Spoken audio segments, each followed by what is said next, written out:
Cerita ini mengenai dua orang sahabat karib. Murid A adalah seorang murid yang rajin dan pandai dalam akademik. Murid ini juga seorang atlet dan sangat popular di sekolah. Murid B iri hati bila melihat sahabatnya serba boleh dan menjadi pujaan ramai.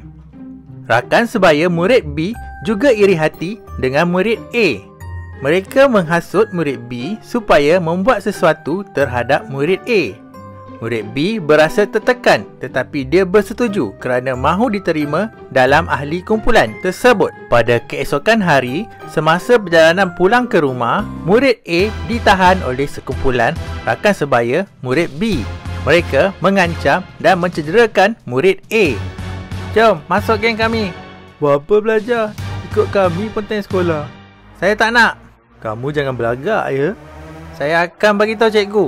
"Laporlah, ingat kami takut ke?" Mereka mengugut murid A. Bila sampai di rumah, ibu terkejut dengan perubahan tingkah laku anaknya yang kelihatan ketakutan. Ibu bertanyakan apa yang terjadi. Anaknya menceritakan apa yang berlaku. Ibu melaporkan kepada pihak polis. Polis menahan murid yang terlibat untuk siasatan. Apakah itu tekanan rakan sebaya? Remaja melakukan sesuatu kerana ingin menjadi sebahagian daripada lingkaran sosial rakan sebaya. Jenis tekanan rakan sebaya ialah mengubah gaya bercakap seseorang untuk meniru orang yang berada dalam kalangan rakan, meniru gaya berpakaian, potong rambut dan perhiasan, melakukan tindakan berisiko seperti melanggar peraturan, terlibat dalam aktiviti seperti merokok, minum alkohol, menggunakan dadah atau aktiviti sosial. Tekanan rakan sebaya tidak semestinya buruk. Tekanan positif dari rakan sebaya seperti cabaran untuk memenangi sesuatu pertandingan boleh menggalakkan seseorang menjadi lebih berdaya saing, berkongsi pengalaman yang berbina dan memberikan nasihat yang baik. Namun begitu, rakan sebaya juga boleh memberi pengaruh negatif, misalnya melepak, merokok, menyertai buli atau cabaran berbahaya serta konten kelas atau sekolah. Bagaimanakah anda boleh mengurus tekanan negatif rakan sebaya? Fikirkan bahaya yang akan dihadapi. Carilah jalan untuk mengelakkan situasi tersebut. Fikirlah akibatnya. Jangan terburu-buru menerima ajakan rakan. Berani berkata tidak. Katakan tidak dengan yakin, menolak dengan sopan dan tegas serta beri penjelasan jika perlu.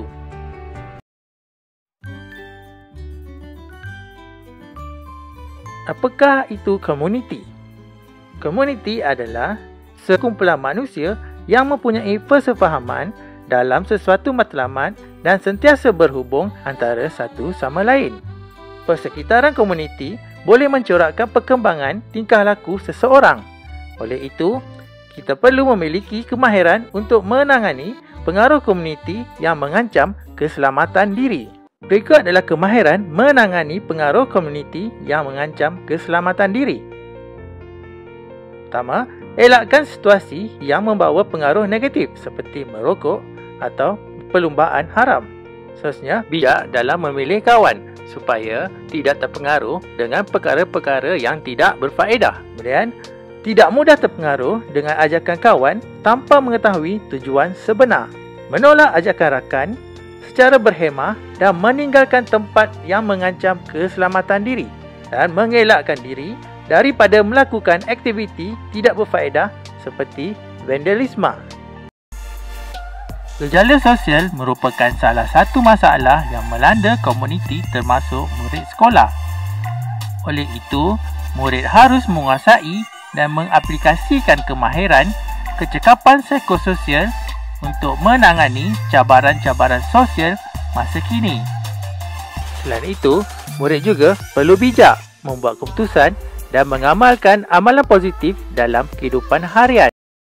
Ingat, kamu berhak untuk menolak dan berkata tidak kepada situasi atau tingkah laku yang tidak selamat. Sehingga kita berjumpa lagi. Terima kasih.